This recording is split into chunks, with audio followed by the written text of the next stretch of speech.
The Grand Meridian Hotel glowed like a jewel in the heart of downtown Chicago, its marble floors polished to a gleam that reflected chandeliers shaped like cascading crystal waterfalls.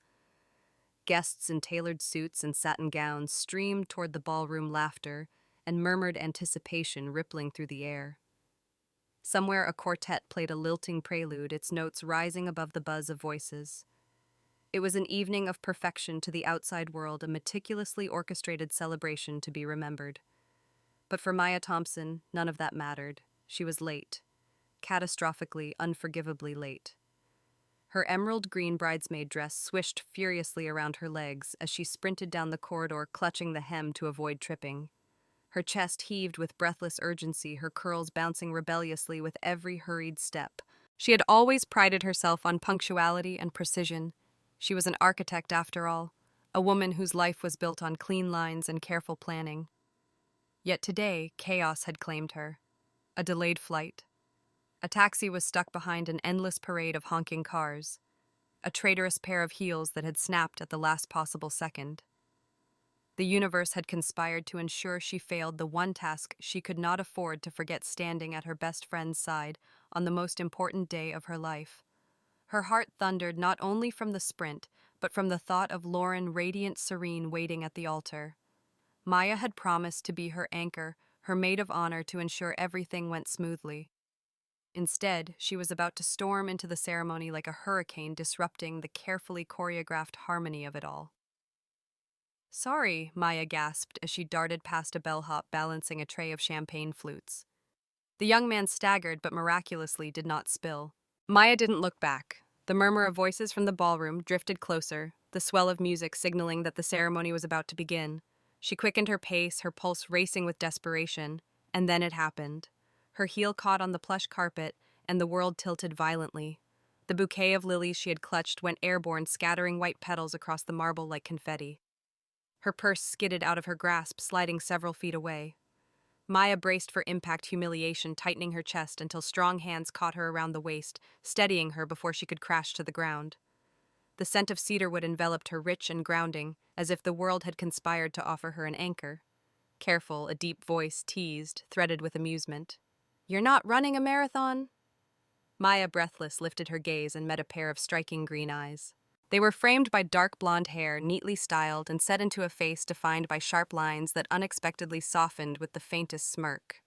The man was Ethan Caldwell, 34 years old, youngest CEO of Caldwell Financial, Boston's powerhouse investment firm, known in the business world for his ruthless precision and near-mythical ability to turn deals into gold. In social circles, however, he was almost a ghost, rarely appearing at events, his name whispered with curiosity and speculation. And now he was holding her upright as though she were the only person in the Grand Hotel. Maya's cheeks burned. "And you're not the finish line," she shot back, brushing a curl from her face, trying to gather the shards of her dignity. "But thanks for the save."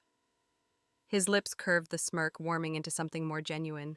He released her waist with deliberate slowness, but his nearness lingered, leaving her acutely aware of the strength behind his grip, the subtle freckles scattered across his nose, the unshakable composure he carried like a tailored suit. "Anytime," Ethan said lightly. "However, I suggest slowing down before you take out a chandelier." She stifled a laugh despite herself, glancing at her scattered belongings. "Noted. But if I don't get to that ballroom in the next 30 seconds, my best friend will have me excommunicated." Ethan bent smoothly, retrieving her purse before she could. His hand brushed hers as he offered it back, his touch firm, steady, and far too distracting. "You're the maid of honor, aren't you?" His eyes glinted knowingly. "Lauren mentioned you. Maya Thompson, right?" Maya froze, startled. "Yes, that's me. And you are—" "Ethan Caldwell." He extended his hand, his grip warm, confident, inevitable. "Best man. Groom's old college buddy. I don't usually do weddings, but I couldn't say no to this one." Maya shook his hand, her mind racing. She had heard of Ethan Caldwell, who hadn't, but she had never imagined meeting him like this, at full speed, nearly flattened against his chest. "Well, Ethan," she said, mustering her composure, "thank you for not letting me faceplant. But I have a ceremony to crash." He chuckled, his voice rich, almost velvety. "Break a leg. Or at least don't break those heels." Maya grinned despite herself backing away, clutching her bouquet as though it could shield her from his piercing green gaze. She turned heart-pounding for reasons she refused to name and slipped into place just as the first notes of the bridal march began. Across the aisle, Ethan watched her go. Something about the whirlwind of a woman, late, chaotic, unapologetically real, had unsettled him. He had come out of duty tonight, prepared to endure speeches and small talk, but suddenly the night held an unexpected spark. The ballroom glowed with soft golden light. Rows of guests leaned forward as Lauren, radiant in an ivory gown, glided toward her groom. Maya stood beside her bouquet, steady posture perfect, but her mind betrayed her. Somewhere in the sea of faces, Ethan stood among the groomsmen. She could feel him, a quiet current running beneath the music and vows. She dared a glance. He wasn't staring, not precisely, but his head tilted slightly, his lips curved in a knowing smile, as if he had caught her looking. Heat rushed to her cheeks, and she snapped her gaze back to the altar. Beside her, Keisha, another bridesmaid, sharp-eyed and mischievous, nudged her. "Girl, you're fidgeting," she whispered, her braids swaying. "And don't think I saw that hallway crash." "Who's the suit?" Maya's throat tightened. "Ethan Caldwell. Best man. Big shot CEO." Why? Keisha's grin spread wicked and gleeful. "Because he's been sneaking looks at you since you slid in here. And not the judging kind. More like intrigued." Keisha Maya hissed, her voice sharp but her pulse unsteady. "You're imagining things. He's here for James, not me." But her friend's words lingered, weaving into the rhythm of the vows, the exchange of rings, the kiss that sealed Lauren's happiness. Maya clapped her bouquet, bobbing, but her mind was elsewhere, on the cedarwood scent that still clung to her, the steady hands that had caught her fall, the smirk that had promised trouble. The reception unfolded in a whirl of champagne laughter and music. Fairy lights twinkled above elegantly dressed tables, and the band filled the air with jazz. Maya weaved through the crowd, ensuring the cake was ready. The speeches cued the bride radiant. Her maid of honor duties demanded her attention, but her heart, treacherous thing, kept pulling her toward the man she had collided with. Ethan. She found him across the room, speaking with James, his navy jacket pristine once more. His rare laughter carried across the music, drawing her gaze like gravity. Maya lifted a glass of wine, intending to steady herself, and promptly bumped into a guest, sending red liquid cascading across an all-too-familiar suit. Her eyes widened in horror. "Ethan. Again. I swear I'm not this clumsy," she blurted, grabbing a napkin, dabbing uselessly at the crimson stain across his jacket. "This is officially the worst maid of honor moment in history." His lips twitched, amusement glinting in his eyes. "It's just wine, Maya. No need to call the disaster response team." He gently took the napkin from her, his fingers brushing hers, sending a jolt through her. He rolled up his sleeves, revealing the edge of a compass tattoo on his forearm, unexpected and oddly intimate. "Come on. Let's get you another drink before you start a flood." The bar was a quiet refuge. They sat, whiskey glasses in hand, conversation slipping into unexpected ease. She teased him about skyscrapers and suits. He confessed that he once dreamed of architecture before numbers claimed him. They spoke of gardens, community dreams, half buried and half alive. And somewhere between the laughter and the silence, Maya felt it, the dangerous beginning of something that could dismantle everything she thought she knew about herself. On Monday morning, the sun rose bright over Chicago, but Maya Thompson hardly noticed. Her reflection stared back at her from the mirror above her bathroom sink, all sharp lines and tired eyes, her curls pulled into a neat bun that belied the storm inside her chest. She had barely slept. Every time she closed her eyes, she saw green ones. Every time she stilled her thoughts, cedarwood drifted in again, carrying her back to the ballroom, the bar, the reckless comfort of conversation that had felt far too easy. But today was not for distractions. Today was about Unity Tower, her pride, her battle, her chance to etch her name into Chicago's skyline, not as someone's assistant, not as the promising young architect, but as the architect. She had fought too hard to earn her seat at Horizon Construction, too many late nights sketching until her wrists ached, too many whispers about whether she belonged. Today she would show Marcus, her mentor, her fiercest critic, that she was ready to lead. Maya slipped into her tailored blazer and pencil skirt, the armor of her profession. She grabbed her portfolio of sketches, her tablet, and her favorite fountain pen. When she arrived at the sleek glass tower that housed Horizon's offices, she had convinced herself that the weekend was firmly behind her. The wedding, the dance, the whiskey, the impossible kiss she had nearly imagined into existence, all filed away under temporary distractions. The lobby was buzzing when she walked in. Assistants hurried past with stacks of reports and designers clustered around models of new projects. Everyone seemed to carry a nervous energy prickling against Maya's skin as she stepped into the elevator. When she reached the conference room, her suspicion sharpened. The space hummed with anticipation. The model of Unity Tower gleamed at the center of the polished table, and every seat was filled. Marcus stood at the head, flipping through a stack of papers briskly. Maya, he said, his voice carrying the familiar mix of approval and expectation. Big day, our new investor is here. Her pulse quickened. Investor. She had been so consumed with perfecting her design that she hadn't considered who might hold the purse strings. Investors meant money, investors meant influence, investors meant scrutiny. She smoothed her skirt, took a seat, and opened her portfolio. She was ready. The door opened, and her heart plummeted. Ethan Caldwell stepped into the room. His navy suit was sharp, his leather portfolio tucked beneath one arm, and his green eyes scanned the table with practiced calm. He belonged here in control, commanding the air bending subtly toward him. But the faintest flicker crossed his face when his gaze landed on her. Recognition. Memory. That damned smirk that had haunted her sleep. No, this was impossible. Marcus gestured toward him. Everyone meet Ethan Caldwell, CEO of Caldwell Financial. He'll be our lead investor on Unity Tower. Maya's pen slipped from her fingers, clattering against the table. She forced a smile, her throat dry. Mr. Caldwell, she said evenly, though her heart was a thunderclap welcome aboard. Miss Thompson? Ethan replied smoothly, his tone perfectly professional. But his eyes, oh, his eyes were anything but detached. They lingered on her a fraction too long, carrying the echo of cedarwood and whispered banter. The meeting began, numbers and schedules flowing across the table, but Maya could barely hear them. Every time Ethan spoke, his voice wrapped around her, steady and measured, yet intimate in its familiarity. When Marcus praised her rooftop garden design, Ethan leaned forward, asking, "Have we considered modular panels for cost efficiency?" The question was fair, it was intelligent, but it felt like a test, a challenge thrown directly at her. Maya straightened, fire sparking in her chest. Modular panels compromise durability in Chicago winters. My design prioritizes long-term resilience. Her voice did not waver. She would not be diminished in her own arena. A pause. Then Ethan nodded, respect flickering in his eyes. Fair point. A hybrid approach could be proposed. The conversation moved on, but Maya's pulse refused to calm. His audacity appearing here in her project, in her career-defining moment, as though fate itself was conspiring to test her. When the meeting ended, colleagues drifted out in clusters, murmuring about deadlines and investors.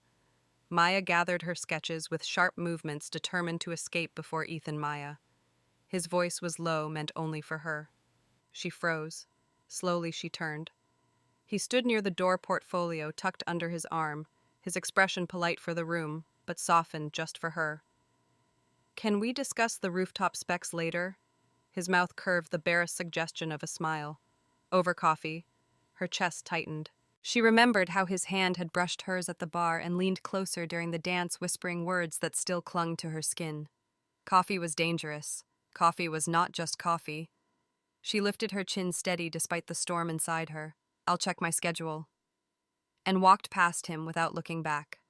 But she could feel his gaze following her, a quiet promise that this, whatever it was, had only just begun. The morning sky over Chicago was pewter gray, a blanket of clouds stretching endlessly across the horizon. From the 32nd floor of Horizon Construction, the city sprawled below, its glass and steel towers shimmering despite the gloom. Maya Thompson stood at the conference room window, a tablet clutched in her hand, her reflection fractured by the glass. She had thought the most challenging part would be keeping her distance from Ethan Caldwell, navigating meetings where every stolen glance threatened to betray her. She had been wrong. The real storm had only just begun. It started as whispers. By midweek, the air in the office had shifted, the kind of subtle current Maya had learned to sense in years of proving herself. A designer paused mid-conversation when she entered the break room. Two interns exchanged glances as she passed in the hall. Even Marcus, her usually steady mentor, studied her with a faint crease of concern between his brows. Keisha confirmed it that afternoon, sliding into the empty chair beside her in the design studio. Girl, she whispered, lowering her voice as though the walls had ears. They're saying you only got Unity Tower because of Ethan. Maya's head snapped up. What? Don't shoot the messenger. Keisha held up her hands, palms outward, her braids swinging as she leaned closer. But people are talking your connection to the investor may not be strictly professional. Heat flared across Maya's cheeks, sharp and humiliating. That's ridiculous, she hissed. I didn't even know Ethan was involved until the meeting. Keisha's eyes softened, but her tone remained cautious. I know, but gossip doesn't need truth, Maya. It just needs fuel. And who showed up in the lobby this morning? Maya's stomach dropped. Who? Jordan? The name landed like a stone in her chest. Jordan Hayes, her ex. A man with charm polished to a gleam and ambition sharp enough to cut through anyone who stood in his way. He had been her colleague, once a rising star in the same firm where she had clawed her way upward. He had been her lover briefly until she discovered that his affection came second to his career. Until the night he presented her design as his own in front of a client, she ended the project and their relationship in a single breath. What is he doing here? Maya asked, her voice tight. Keisha shrugged. He's freelancing now. He's trying to get on a new residential contract Horizon's bidding for. And he's talking. Loudly.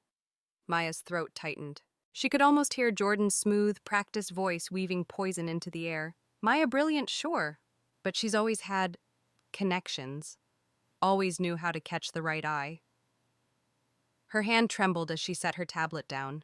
She wanted to storm into the lobby to face him head on. But Marcus chose that moment to call her into his office. Marcus's office was lined with models of past projects, glass towers, frozen mid-rise bridges suspended in miniature arcs. He leaned against his desk, arms folded, studying her with the steady gaze of a man who had seen brilliance and disaster alike. Maya, he said, his voice measured, you know how much I value your work. Unity Tower is yours, your vision, your design. But investors talk, competitors talk. And now I hear rumors swirling. Maya stiffened. About Ethan, Marcus's silence was answer enough. She forced herself to meet his eyes. Marcus, my work speaks for itself. I didn't ask Ethan Caldwell to invest. I didn't even know he would. I believe you, Marcus said, his tone firm. But not everyone is like me. Optics matter. Perception can sink a project faster than poor design. The words landed like ice in her chest. She had spent her career fighting the perception that she didn't belong, that she was too young female and unwilling to play politics. Now with the city watching Unity Tower, the gossip could undo everything. I'll handle it, Maya said quietly. Marcus studied her for a long moment, then nodded. See that you do. That evening, Maya stayed late, poring over rooftop schematics long after emptying most of the office. The silence was a balm, her sketches anchoring her when her thoughts threatened to unravel. She was tracing the curve of a modular planter when a familiar scent filled the air, cedarwood and steel, warm and unsettling. Maya Ethan's voice came low and steady. She looked up, startled, to find him in the doorway, his suit jacket draped casually over one arm. He looked less like the untouchable CEO she had first imagined, and more like a man worn thin by too many hours, his tie loosened, his sleeves rolled. What are you doing here? She asked, sharper than she intended. He raised a brow. Checking in. You've been avoiding me since the meeting. Because I have work, she snapped. Then softer. And because people are talking. He stepped inside, setting his jacket on the back of a chair about us. Yes, the word was bitter. They think I only have this project because of you. His jaw tightened. That's absurd. Anyone who's seen your work absurd doesn't matter, she cut in, her voice rising. Perception matters. And Jordan is here fueling the fire. At the name, Ethan's expression darkened. Jordan. My ex Maya admitted the word sour on her tongue. He knows how to twist things. And now people are listening. Silence stretched between them, heavy with things unsaid. Ethan moved closer, his presence filling the room. Then let me handle it, he said at last. I'll shut down the rumors. I'll make sure Jordan doesn't touch your name again. For a moment the offer tempted her. To be shielded, protected. To lean into the strength he carried so easily. But then she remembered Marcus's words. Optics matter. If Ethan defended her, it would only prove the whispers right. No. Her voice was firm now, though her chest ached. If you step in, it will look exactly like what they say. I need you to fight my battles.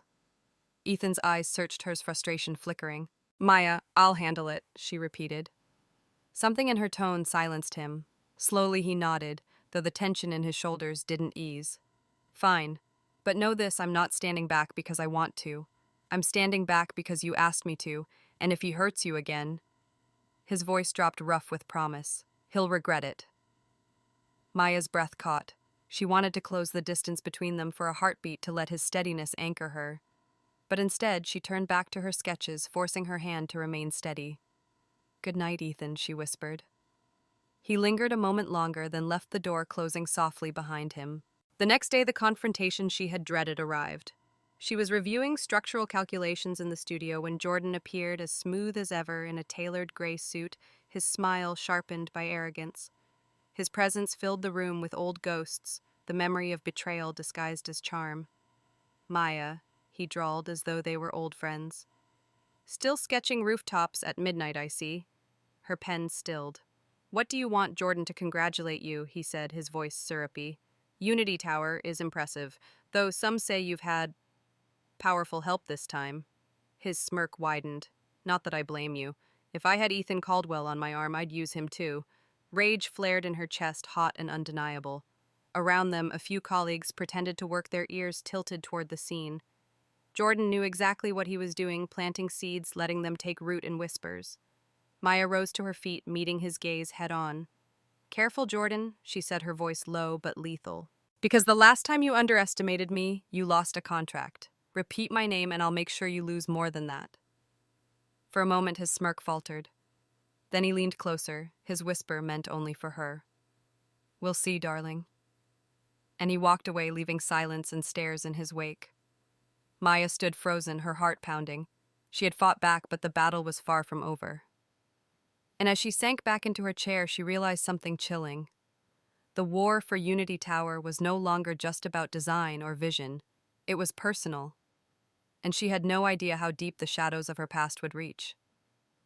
The ballroom of the Chicago Art Institute gleamed beneath chandeliers shaped like falling stars, their crystal light scattering across marble floors polished to a sheen. Guests in sleek gowns and tailored suits clustered around displays of architectural models sipping champagne as they murmured about vision and funding, sustainability, and spectacle. Tonight was the annual Horizon Gala, where industry leaders gathered not just to toast innovation, but to quietly measure one another, each handshake, a transaction, each smile, a weapon. For Maya Thompson, it was supposed to be her moment. Unity Tower stood proudly at the center of the exhibition hall, in miniature, its rooftop gardens rendered in exquisite detail by Horizon's model makers. The tower seemed to bloom with green terraces against the scale of the Chicago skyline, an oasis in glass and steel. Colleagues had congratulated her all evening, their words threaded with admiration, but also, she suspected, with curiosity, maybe even doubt. The rumors had not died. She smoothed her silk gown, emerald once again, a color that had become hers since the wedding, and steadied her breath. She would not be the late bridesmaid or the whispered-about woman in an investor's orbit tonight.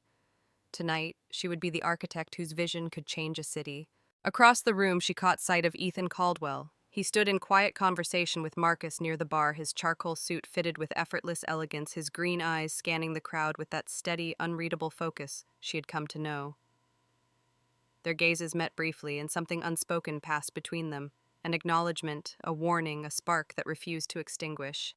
But before she could dwell on it, a voice slid through the air like oil on water.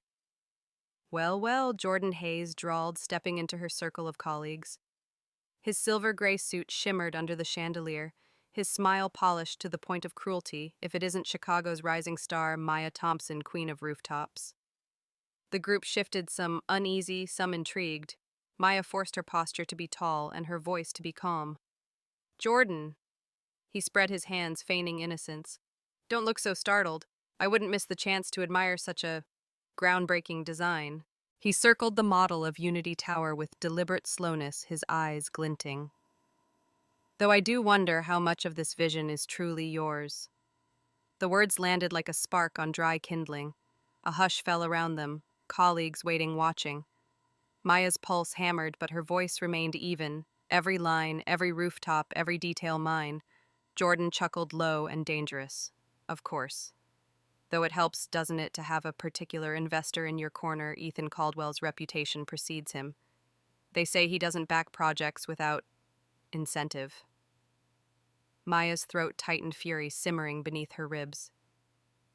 "Say what you mean, Jordan." His smirk widened, practiced and cruel. I mean that some of us earn our place through skill alone, others. His gaze swept her gown, then lifted to her face through connections. The sting was sharp, deliberate. Around them, whispers rippled. Even Marcus's jaw tightened, though he said nothing. For a moment, silence threatened to choke her. And then clarity struck. Maya stepped closer to the model, her hand resting lightly on the edge, as though she were steadying herself, though her voice, when it came, rang clear as glass. "Do you know what this tower is, Jordan?" she asked, her gaze sweeping the crowd. "It's not just steel and concrete, it's a community, it's sustainability, it's resilience. Every rooftop here was designed not for prestige, not for profit, but for people. Because I believe architecture should serve more than the skyline, it should serve the lives beneath it." She lifted her chin, her eyes cutting back to him. "And anyone who's seen my work knows that vision doesn't come from connections, it comes from conviction." For a heartbeat, silence reigned. Then someone began to clap slow, deliberate. Ethan. He stood at the edge of the circle, his expression unreadable, but his applause steady, joined quickly by others. The tension broke, the crowd murmuring approval, some nodding with renewed respect. Jordan's smirk faltered just slightly before he masked it again. "Well said," he murmured, bowing his head as though conceding. But his eyes promised the fight wasn't over. He melted back into the crowd, leaving Maya shaken but standing. Later, after speeches and wine, after Marcus praised her poise and colleagues congratulated her courage, Maya found herself alone on a balcony overlooking the glittering city. The cool night air pressed against her skin, a balm to the heat still simmering in her veins. The door opened behind her. She didn't need to turn to know who it was. "You handled him," Ethan said quietly, stepping beside her. The city lights reflected in his eyes, softening their sharpness. "Perfectly." Maya exhaled, her arms folding across her chest. "I had no choice. If I let him plant doubt tonight, Unity Tower would never recover." He studied her silent for a long moment. Then, "You were brilliant, strong, everything I knew you were." Something in his tone tugged at her, raw and sincere, but she shook her head. "Don't. Please don't make this about us." His jaw tightened. "It is about us." "You think I didn't see what he was trying to do? To reduce you to nothing more than my shadow?" He stepped closer, the space between them charged. "I wanted to shut him down the second he opened his mouth." "But you didn't," she whispered. His gaze caught hers, steady and unflinching. "Because you asked me not to. Because you needed to win this on your own." She swallowed, torn between gratitude and fury. "And did you truly let me fight?" Something flickered in his eyes. Hesitation, guilt. Maya's heart sank. "What did you do, Ethan?"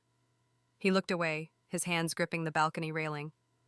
"I made sure you had the numbers, the maintenance data, the cost-benefit analysis. Marcus had it in his notes because I slipped it to him before the gala. I knew Jordan would come for you and wouldn't let you stand empty-handed." The revelation sliced through her. "So even tonight, even when I thought it was mine, you were there pulling strings." Maya, his voice was rough now, urgent. "I wasn't trying to steal your victory, I was trying to protect you." Her chest ached, the old wound of her ex's betrayal flaring with cruel familiarity. "That's the problem, Ethan. I don't need saving. I need to stand on my own." Silence stretched between them, the city humming below, a symphony of lights and lives that had no idea of the war raging on a balcony above. At last, Ethan's voice dropped, quiet but fierce. "You may not need saving, Maya, but I need you, and I won't apologize for wanting to keep you safe." Her breath caught the confession hanging in the night air, dangerous and tender all at once. She turned away, her gown whispering against the marble floor, her voice trembling as she said, "Then maybe you don't know me at all." And she walked back inside, leaving him in the cool night air, his hands gripping the railing as though it were the only thing keeping him from falling. The Boston brownstone rose quietly, its ivy-draped facade catching the afternoon light in muted green. It was the kind of home that belonged more to history than the present tall windows framed by wrought iron doors carved with care generations ago. Maya stood on the sidewalk, her suitcase in hand, her pulse unsteady. She had designed towers and drawn gardens that stretched above the city, but this moment made her feel impossibly small. Beside her, Ethan adjusted the cuff of his navy coat, though his expression carried a softness she rarely saw. "You don't have to be nervous," he murmured. Maya let out a breath that fogged in the crisp autumn air. "Easy for you to say. This is your world." He reached for her hand, threading his fingers through hers, grounding her. "It's not my world anymore, not the way it used to be. Tonight it's just dinner." "Dinner!" She almost laughed. Dinner with his mother, Margaret Caldwell, a woman whose reputation in Boston's social circles was carved in stone. Widowed young, she raised her son with iron grace, managing the family estate and her late husband's legacy. People said she was formidable, unyielding a woman who measured worth in pedigree and polish. Maya swallowed. She was a girl from Chicago who had grown up sketching buildings in the margins of her notebooks, raised by a grandmother who had taught her to plant gardens in cracked sidewalks. She did not belong here. Still, she followed Ethan up the stone steps. The door opened to reveal a house of gleaming wood and quiet grandeur. Persian rugs softened the floor, and portraits of ancestors gazed down from gilt frames. A maid greeted them with polite warmth, taking their coats. And then Margaret Caldwell appeared. She was tall, silver-haired, her posture as straight as the grandfather clock that ticked in the hall. Her eyes, the same sharp green as Ethan's, flicked over Maya in a single sweep, pausing on the suitcase, the dress, the nervous set of her shoulders. So Margaret said, her voice smooth but cool, "This is the architect." Maya smiled steady despite the chill in her chest. "Maya Thompson. It's a pleasure to meet you, Mrs. Caldwell." "Margaret," the woman corrected, though her lips barely curved. "Come in, dinner is ready." The dining room glittered with crystal and candlelight, and there was a long table set with china etched in gold. Maya had never been so aware of the placement of her hands, the tilt of her glass, the cadence of her words. When asked, she spoke of Unity Tower, describing its gardens with quiet passion. Ethan listened, his eyes warm, his presence a steady reassurance. But Margaret's gaze never softened. "And how long have you been at Horizon?" she asked, her tone deceptively light. 5 years, Maya replied. "I started as a junior designer. Marcus, my mentor, believed in my work even when others didn't." "Ambition is admirable," Margaret said.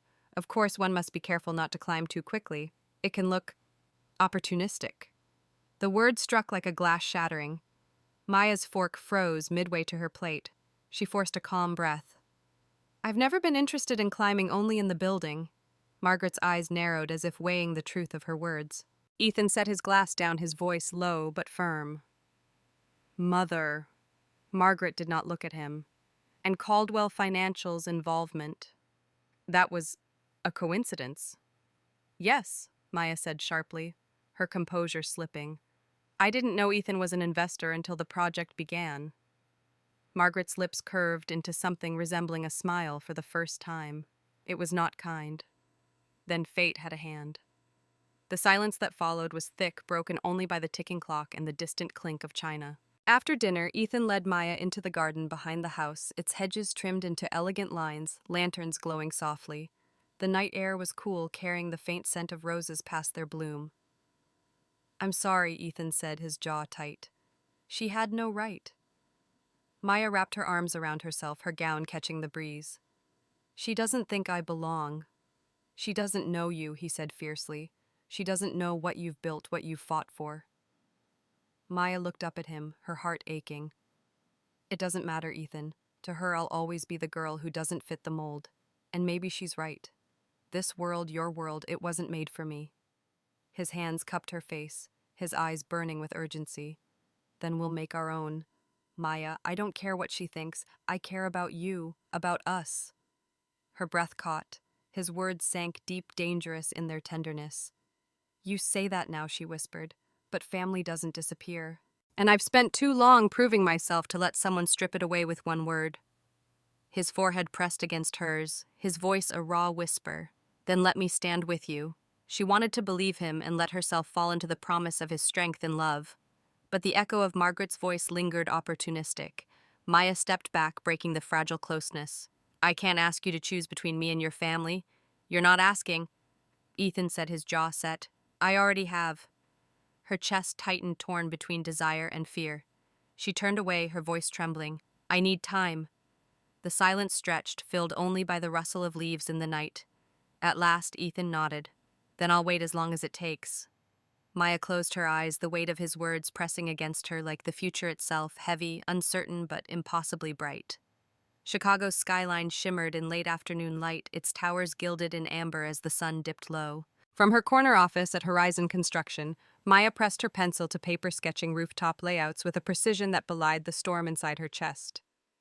Since returning from Boston, she had lived inside these blueprints, each line a shield against the memory of Margaret Caldwell's cool appraisal, each curve a refusal to hear the word opportunistic echoing in her mind.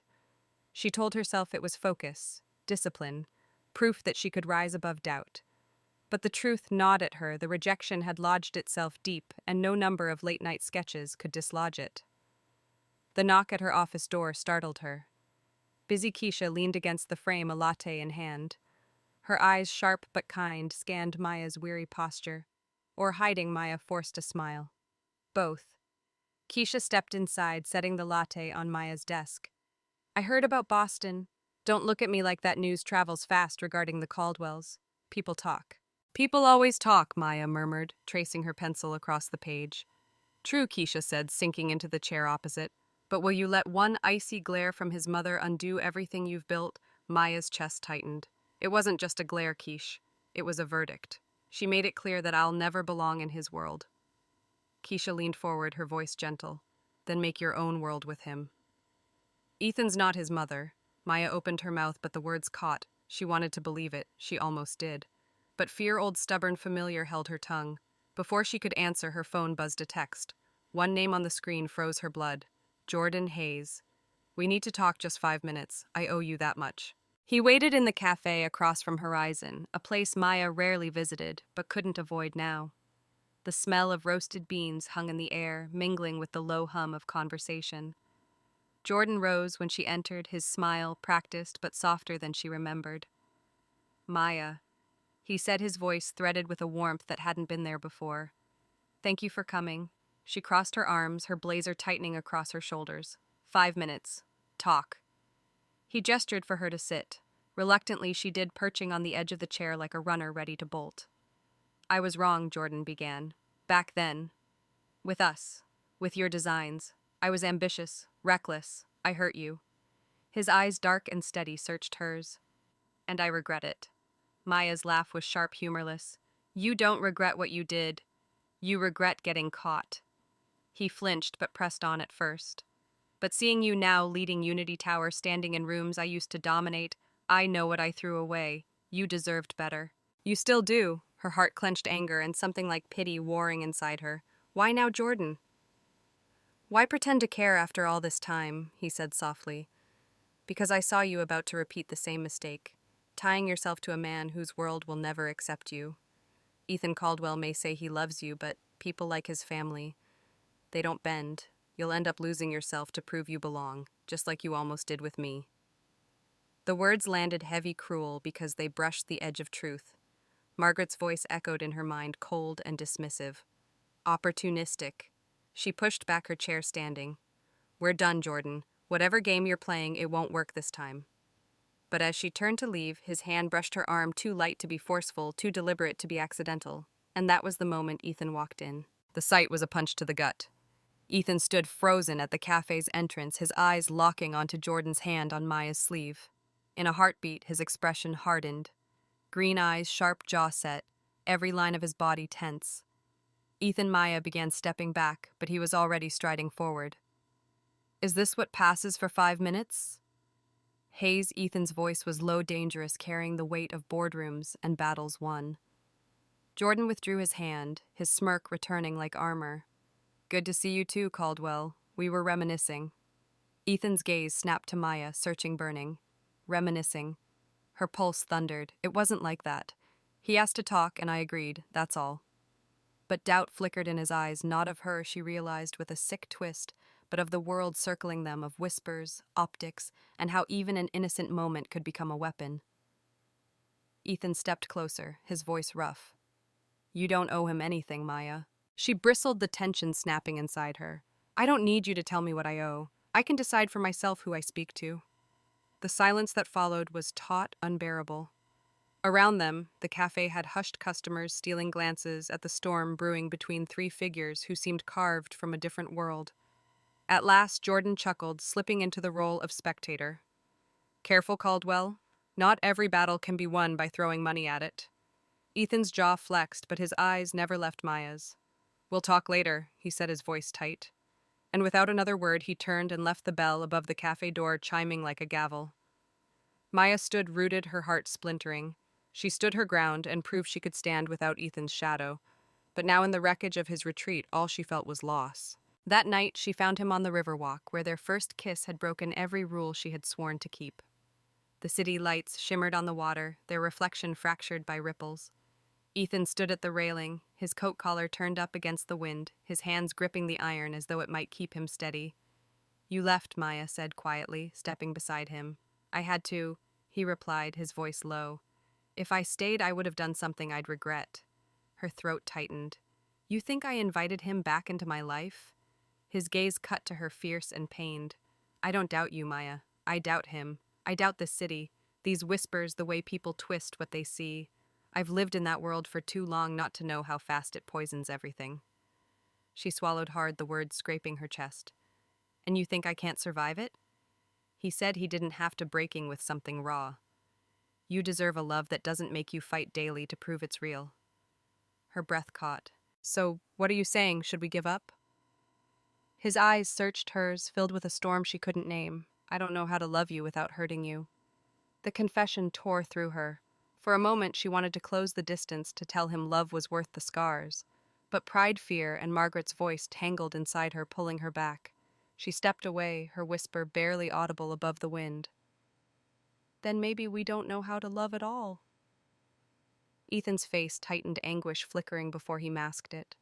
He turned back to the water, his silence heavier than any goodbye. And Maya walked away, her heels clicking against the stone, each step a fracture widening between them, a fault line threatening to swallow everything they had begun to build. Chicago had always been a city of steel and glass, its skyline a testament to survival and reinvention. But for Maya Thompson, the streets felt colder now, the towers heavier, their shadows falling longer across her days. It began with a headline: "Unity Tower Under Fire, Caldwell's Millions Questioned." The article sprawled across every business outlet in the city. Allegations of financial mismanagement, whispers of backroom deals, and at the heart of it, her name. Lead architect Maya Thompson is rumored to be entangled with investor Ethan Caldwell. Her phone buzzed relentlessly that morning, colleagues forwarding links with thinly veiled concerned journalists requesting comment, Keisha texting, "Don't read it. Don't give them that power." But Maya had already read it, every word, twice. When she arrived at Horizon, the office buzzed like a hive. Conversations dropped when she entered the lobby. Eyes flicked toward her, curious, judgmental, pitying. She lifted her chin, her blazer buttoned tight, her heels striking the marble like defiance. In the conference room, Marcus waited, the article printed on the table between them. His expression was weary, his temples grayer than she remembered. "Maya," he said, his voice even, "we need to talk about damage control." Her stomach nodded. "You don't believe this." "I believe in your work," Marcus said. "Always. But perception matters. Investors get nervous. Clients question integrity. And right now your name is in headlines for the wrong reasons." She gripped the back of a chair, her knuckles white. "So what do I do? Step down, hand Unity Tower to someone else?" Marcus's jaw tightened. "I didn't say that. But we need a statement. Something that distances you from Ethan." The words sliced through her. Distance. From the man who had caught her fall in a hotel hallway, who had whispered confessions against city lights, who had looked at her as if she were the only thing real in a world of numbers. But maybe Marcus was right. That evening, Maya walked out of Horizon into the bite of early winter, the wind sharp against her cheeks. She barely noticed the sleek black car pulling up until the window lowered. Maya, Ethan.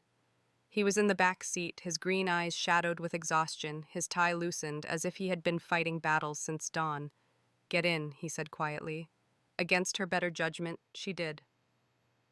The door closed, muffling the city's noise. They looked at each other briefly, the silence heavy with everything unsaid since the Riverwalk. "I read it," Ethan said at last. His voice was low, threaded with anger, every lie, every smear. "I won't let them destroy you." Her throat tightened. "And how do you plan to stop them?" "Buy the newspaper, sue every journalist in Chicago." "If I have to," he snapped, then softened his hand, brushing against his jaw. "Maya, this isn't just about the project anymore. They're targeting you because of me. Let me shield you." She shook her head, fury and fear tangling in her chest. Don't you see that's precisely what they want? If you defend me, it proves their story. Caldwell swoops in to protect his mistress. Unity Tower becomes a scandal instead of a dream. His face hardened. Is that what you think you are to me? A mistress. Her voice cracked. It's what they're saying. For a heartbeat, pain flickered across his features, raw and unguarded. Then he reached for her hand, his grip warm, desperate. Look at me. You're not a rumor. You're not a headline. You're the woman I... He stopped himself, swallowing hard. You're everything I didn't know I needed. And I'll burn down every lie before I let them touch you. Her heart twisted, torn between the shelter of his vow and the razor edge of reality. She pulled her hand back, her voice breaking. If you burn it down, Ethan, you burn me with it. Don't you understand? The more you stand beside me, the less they see me. The silence that followed was suffocating. At last she whispered, I have to do this alone. His jaw clenched, his eyes searching hers as though willing her to change her mind, but she didn't. Couldn't. Then tell me what to do, he said, his voice raw. Let me fight, she said softly, even if it means fighting you. The following week was war. Unity Tower's name became a battlefield, with every article another strike and every whispered conversation another cut. Maya threw herself into press conferences, standing before cameras with poise that masked the tremor in her chest. This project, she declared to reporters one afternoon, is bigger than rumors. It's a vision for Chicago, a space for community sustainability and resilience. My work stands on its own merit, and it always will. The words rang strong, but inside she was unraveling. Because every time she turned a corner, Ethan was there. Silent in meetings, his presence both comforts and torments. Watching her with eyes that burned with pride and fear, wanting to step in, holding himself back because she had asked him to. And then came the article that broke her. Caldwell's mistress builds her tower. The photo splashed across the front page was of them at the gala, Ethan applauding while her eyes flashed at Jordan. Frozen, twisted, damning. Maya stared at the screen in her apartment, her hands trembling so hard she nearly dropped her phone. The headline was everywhere, spreading like fire. A knock at her door jolted her. She opened it to find Ethan, his face carved in anguish. I'll fix this, he said immediately. I'll hold a press conference tomorrow. No. Her voice was sharp, breaking. Don't you get it? The more you defend me, the more I disappear. They'll never see me as anything but yours. His hands reached for her, then fell helplessly to his sides. Maya, I can't stand by while they tear you apart. Her chest heaved, tears burning her eyes. And I can't survive if you don't. I've spent my whole life proving I'm enough to build enough to belong. And now because of you, they're saying I'm nothing. His face tightened as if she had struck him. The silence between them was unbearable, filled with all the words they could not say. At last she whispered, I love you. His breath caught hope, flickering for a heartbeat before she shattered it. But I can't love you like this. And she closed the door. On the other side, she heard his breath ragged and broken before footsteps retreated into the night. Maya slid to the floor, her back against the wood tears spilling freely. She had fought to stand alone. She had chosen her tower over his arms. But the foundations of her heart had cracked, and she didn't know if even she could rebuild them.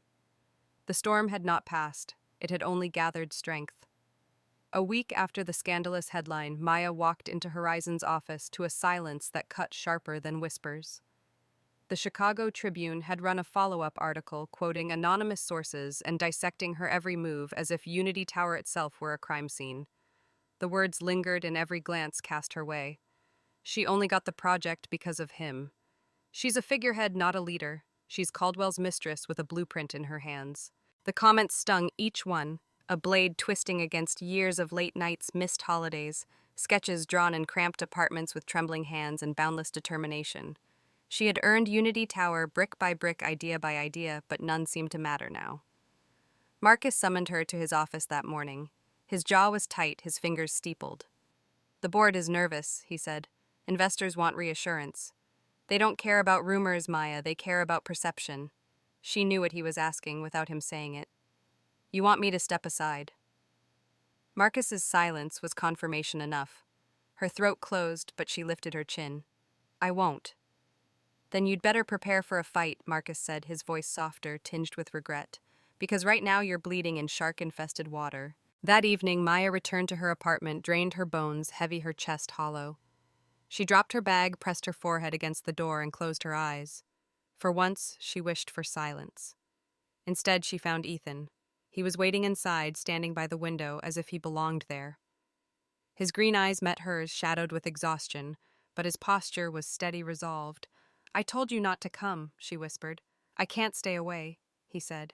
His voice was quiet but unyielding. "Not when I see them tearing you apart, not when I know I can stop it." Maya's heart clenched. "You can't stop it. Every word you speak only proves them correct. I don't care what they say." Ethan snapped, his control fraying. "Let them call you what they want. Let them drag me through hell. But I won't let them destroy you." Her eyes burned. "Don't you see? That's precisely what you're doing. The more you fight for me, the more they believe I'm nothing without you." Ethan stepped closer, his hands reaching for hers. "Then let them believe it. I know the truth. You know the truth. Isn't that enough?" She pulled back, her voice breaking. "It's not. Not when the truth doesn't matter to them. Not when it costs me everything I've built." His face twisted in anguish. "Maya, I begged you," she whispered. "I begged you to let me fight alone. But you can't. And now they'll never see me for who I am, just your shadow." Silence crashed between them, heavy and merciless. At last, Ethan's voice cracked, raw with vulnerability. "I love you. God, Maya, I love you. I want to give up Caldwell Financial, my name and my money. I'd burn it all if it meant you'd believe me." Her chest shattered. Tears spilled down her cheeks. "And I love you," she whispered. "But love isn't enough if it destroys me." Ethan staggered as if struck. He tried to reach for her, but she stepped back, shaking her head. "Go!" she said, her voice trembling. "Please, before I lose everything." His jaw tightened, his eyes blazing with pain. "You'll lose me instead," she choked on a sob. "I already have." For a heartbeat, he stood there broken and unmoored, his hands clenching at his sides. Then he turned, his footsteps echoing like gunshots against the floor. The door closed behind him with a finality that stole the air from her lungs. Maya sank to her knees, her sobs shaking her body, her tears soaking into the carpet. She had chosen survival, her name, and the tower she had built brick by fragile brick. But as the night stretched long and merciless, she wondered if she had destroyed the one thing worth saving, the love that had made her feel whole. Chicago's winter had sharpened into steel. The wind off the lake cut like glass, slicing through coats and gloves, numbing skin and bone. Yet Maya Thompson stood tall on the construction site of Unity Tower, her hard hat pulled low, her breath clouding in the air. The site looked different, now half-finished, suspended between dream and ruin. Scaffolding climbed into the sky, skeletal and incomplete. Materials sat stacked, but untouched shipments delayed or canceled when investors pulled out after the scandal. Every creak of metal, every clatter of tools was a reminder of how close the project had come to collapse. But it was still standing. And so was she. Her boots crunched against frozen ground as she surveyed the rooftop frame, her sketches clutched against the chill. The workers respected her, even admired her. Many had stayed when others walked, not because of paychecks, but because of her conviction. She had spoken to them directly, promising transparency, promising resilience. "We'll build this tower brick by brick, even if the city turns its back." Now she was making good on that vow. At Horizon's office, she had taken the unlikeliest path, crowdsourced funding. She reached out to local businesses, community leaders, and even schools. She spoke at town halls, her voice raw with passion, describing green rooftops that would belong not just to the wealthy, but to the city itself. She told them, "The tower isn't for me standing before an auditorium of skeptical faces. It's for Chicago. It's for children who deserve gardens in the sky, families who deserve breathing spaces, and a city that deserves resilience against concrete and cold. If you invest, you're not investing in me. You're investing in us." The applause that followed was hesitant at first, then thunderous. Slowly funds trickled in. Not the millions she had lost, but enough to keep the project alive. Enough to prove that she did not need Ethan Caldwell's name to stand. But she still felt him. At every turn there were whispers of his shadow. A community center suddenly received a generous anonymous donation after Maya visited to rally support. A struggling supplier called to say their invoices had been cleared overnight, allowing them to provide her with discounted materials. She recognized the invisible hand, the quiet signature of a man who had promised to step aside but could never stop caring. Ethan Caldwell was gone from her life, but not from her fight, and it tore her apart. One evening after a 14-hour day, Maya walked through the community garden her grandmother once tended. The plots lay dormant under frost, the soil hardened, but memories bloomed in every corner. Her grandmother's voice echoed in her heart. A garden is only as good as the hands that tend it. Maya knelt, brushing frost from the wooden edge of a planter. "I'm still tending, Grandma," she whispered, her throat thick, "even when it hurts, even when it feels like I've lost everything." The wind rustled the bare branches overhead, and for the first time in weeks, she let herself cry, not out of despair, but release. Tears that thawed the frozen edges of her resolve. Her resurgence was not overnight, but brick by brick, like the tower itself, she rose. When journalists came for more quotes, she did not flinch. She told them, "I stand on my own work," her voice calm but firm. "Unity Tower belongs to Chicago. It will rise with or without approval from those who doubt me." When skeptics questioned her ability to finish without major investors, she opened the construction site to the public. Families walked the half-built terraces, imagining picnics in the sky. Children pointed at her sketches and gasped at the green rooftops, their wonder louder than any rumor. The city began to turn. What had been a scandal became a story. What had been doubt became admiration. Maya Thompson, not Caldwell's mistress, not a pawn in a billionaire's game, became Chicago's phoenix rising from ashes, carrying a tower on her back. But at night, in the quiet of her apartment, she still reached for the phantom of a man who had walked away at her command. She missed his cedarwood scent, his steady gaze, the way his hand lingered at the small of her back, as though she were the only anchor he needed. She missed how he believed in her, not just as an architect, but as a woman. And though she never said it aloud, she missed his voice saying her name as though it meant home. Weeks later, the Unity Tower rooftop garden opened for a private preview. Snow dusted the planters, but vines were already stretched evergreen and resilient. Lanterns glowed along the paths, illuminating the vision she had fought tooth and nail to preserve. Marcus stood beside her, pride softening the lines of his face. "You did it," he said quietly. "Without him. Without anyone." Maya nodded, her chest swelling with both triumph and ache. "We did it," she corrected all of us. But looking at the skyline, she wondered if Ethan was watching somewhere in the glittering sprawl. She imagined him standing in some penthouse, gazing at the tower that had almost destroyed them, knowing it was hers now. Hers alone. And the thought both lifted her and broke her, because victory had never felt so lonely. That night, Maya stood alone after the guests had left on the rooftop. The city hummed below, alive and endless.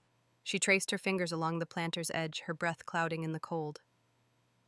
"I did it," she whispered into the wind, her voice trembling with pride and sorrow. "But why does it feel like losing?" Her words vanished into the night, carried across a city that had begun to believe in her again. But in the silence that followed, she felt the hollow space in her heart where Ethan should have been widen like a wound. The night air shimmered with anticipation, the Chicago skyline glowing like a crown above the river. Inside the glass atrium of the Civic Center, chandeliers cast golden halos over the crowd gathered for the Architectural Excellence Gala. Reporters clustered with cameras. Investors clinked champagne flutes, and banners stretched across the walls, each bearing the same name: Unity Tower, a vision made real. Maya Thompson stood at the center of it all, her midnight blue gown trailing across polished marble, her curls pinned back to reveal a face composed but glowing. Applause thundered as her name was called, and she stepped onto the stage to accept the award. Her heart swelled with pride. Not for the trophy in her hand, but for the journey behind it, the nights of doubt, the whispers of scandal, the headlines that had tried to reduce her to someone else's shadow. She had risen anyway. "Unity Tower," she said into the microphone, her voice steady, "is more than a building. It proves that resilience can grow in the harshest places, that communities can rise when we choose to believe in each other. Tonight I accept this not just for myself, but for everyone who fought to keep this vision alive." The crowd erupted in cheers, their clapping echoing like rain against glass. Maya smiled, her gaze sweeping across the faces, Marcus beaming like a proud father, Keisha wiping away a tear. But still she felt the absence, the space beside her heart that had never healed. After the ceremony, the gala flowed into a blur of congratulations and champagne toasts. Maya moved gracefully among the guests, every inch the accomplished architect, every word measured. Yet beneath her poise, she carried the ache of loneliness like a hidden scar, until she saw him. Ethan Caldwell stood at the edge of the ballroom, his charcoal suit cutting a striking figure, his green eyes fixed on her as though she were the only light in the room. Months had passed, but time had not dimmed him. It had made him sharper, perhaps tired, but steady, resolute. Maya's breath caught. She told herself not to move, not to falter. But her feet betrayed her, carrying her across the room, as though pulled by gravity. Ethan. Her voice was barely a whisper, yet it cut through the noise like glass. He inclined his head, a small smile tugging at his lips. Congratulations, Maya. You did it. Her throat tightened. I had to. I know. He studied her, his eyes softening. That's why I stayed away. So you could prove what you already were extraordinary. Without me. Without anyone. Tears pricked at her eyes, though she held them back. And yet you're here now. I couldn't stay away tonight, he confessed, his voice low, raw. Because I need you to know I never stopped. Not loving you and not believing in you. The world blurred. The clinking glasses, music, and crowd all fell away. It was just him and her, and the truth she had buried under ambition and fear. Her voice trembled. I was so afraid, Ethan. Afraid that loving you would erase me, that I'd be nothing but your shadow. He stepped closer, his hand hovering near hers, not daring to touch. And I feared letting you go was the only way to save you.